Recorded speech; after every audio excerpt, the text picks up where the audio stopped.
Hi everyone, welcome to my channel and thank you for taking the time to click this video to watch it. My name is Celene and I create content about education and other things I would like to talk about. Pero most of my contents are really about education, specifically online education. And this video that you're watching would be about my journey as a University of the Philippines Open University student. So, if you've seen my previous videos, you can see there na nag-enroll ako sa UPOU sa master's program. So, currently, I'm taking up my master's program online, which is self-paced. However, there are deadlines na kailangan i-consider, but generally, the program is really self-paced. Back in 2018, I submitted my application. So, I downloaded the forms from the website and submitted the forms together with my other documents like my birth certificate and transcript of records to the UPOU campus in Las Bañas, Laguna. Yeah, it's totally online but they have headquarters in Las Bañas, Laguna and doon mo ime-mail yung mga physical documents na kailangan para ma-admit ka sa program. So gumawa ko ng essay explaining why I want to be admitted to the program and I also got 2 recommendation letters, one from my boss and then one from my former professor. So I could be admitted to the program. Yun. So, yun yung mga requirements na kailangan naman sa mga bawat course na ina-applyan, generally speaking. So, anyway, I submitted back in 2018. I did not receive an immediate confirmation from the university that they already had my documents. Pina-LBC ko lang yun and I had to call the university to check if they really received my documents. And nung tumawag naman ako, kinonfirm nila na they have it with them. However, the thing was, I received an email months later stating that the program is not available for that year. So, ang next intake na was in 2019. It's because, as they said, they didn't have any faculty to facilitate the program in 2018. But that was fine. So, my admission was postponed to 2019 and that's when I started doing my online masters. And first, it was really okay. It was really good. It was self-paced and actually nakaka-push siyang maging masipag kang tao kasi really have to read a lot and most of the output that you have to submit are well-researched articles or papers or mga research papers talaga na sobrang heavy niya in writing and reading. But that's totally fine with me because I really love reading. So everything was okay. But the thing is, there are also group works na sobrang challenging, especially that there are also students coming from other countries na there are also students based in other countries like yung mga OFW and pati na rin yung mga international students na gusto talagang mag-aral sa UPOU. So, since group work yun, kailangan namin mag-decide kung anong araw at oras kami pwedeng mag-online ng sabay-sabay so that we can talk about the assignments and we can collaborate on the projects. Pero, so far, na-survive ko naman yun. And I was also able to pass my comprehensive exam last year, so that made me eligible to take my thesis now. However, the struggle right now is I was supposed to graduate this year, pero hindi na yun mangyayari.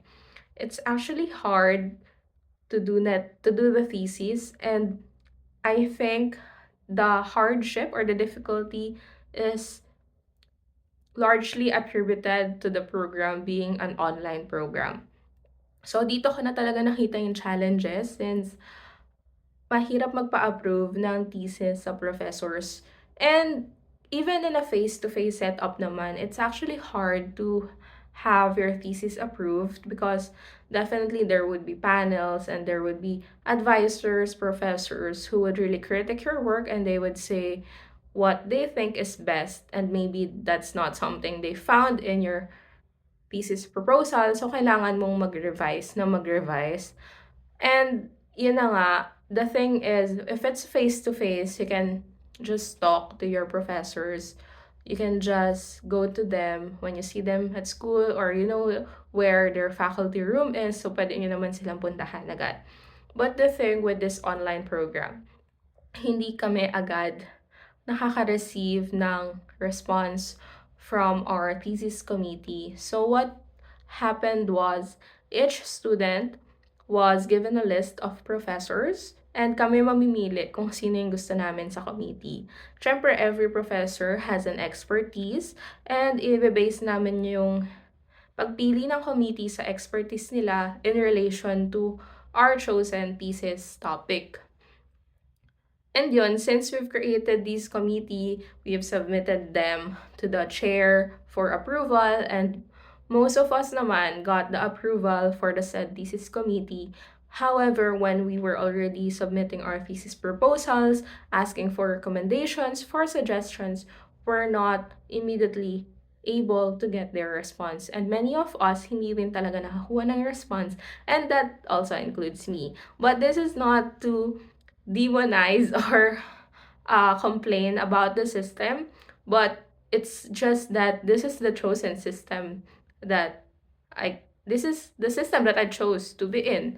Like, I chose to have my master's done online, and the communication would be something na talagang i-anticipate mo magiging mahirap kasi hindi mo naman nakikita yung mga professors. So, yung mga discussions are purely based on email, and pag hindi sila sumagot, there's no way na kulitin mo sila kasi kahit anong emails ang isend mo sa kanila, kung hindi sila sasagot, hindi sila sasagot. Unlike if kaharap mo yung prof or nasa school kayo, pwede mo talaga silang kulitin. But again, this is not to demonize the professors or the system. I believe there are also a lot of students na hinahawakan nitong mga prof na to, and they also have other jobs. Hindi lang naman kasi sila teachers, hindi lang sila instructors. They are also working as professionals, so it's kind of hard, I believe, for them to juggle being the thesis committee and at the same time doing their other commitments. Ayun, so instead na gumraduate this year, it's gonna be pushed back, and I don't know when. The thing is, I already submitted my proposal, and out of the 3 professors within the committee, only one was responding, and then the others were not responding, and it's been taking me months to get their approval or even just their recommendations or comments. But I didn't have any of them from the other 2 professors. I brought this up with the chair already, and what the chair said is that I have to request to change the thesis committee. So I have to request to change the professors who would be responsible for my thesis. So isa ron yung sobrang sumasagot, and grabe, I really admire that prof. That prof is based in Thailand. She's not actually a professor at UPOU, but since the program that I'm taking at UPOU has a collaboration with 4 other universities in different countries. So, yung prof na yun yung kakolab. Yun yung kakolab na professor from Thailand naman. And, siya talaga yung nag-guide sa akin. Siya yung sobrang responsive sa mga messages ko. However, the other 2, which were based in the Philippines, siguro mas busy talaga sila. Hindi nila ako sinasagot. Ayun, so what I'm going to do right now is to file a request letter addressed to the dean and the chair, asking na palitan yung other 2 professors na hahawak ng thesis ko. And since, based on the timeline, kailangan at this time kasi naka-data gathering na kami, and kasunod na nun is yung colloquium, kasunod na nun is yung, yun nga, ipe-present mo na yung thesis mo. Wala pa ako sa ganong phase. And the targeted graduation is December, pero hindi ko nga siya matatarget since yung proposal ko pa lang mismo is not even accepted, and kulang-kulang yung mga recommendations na kailangan ko.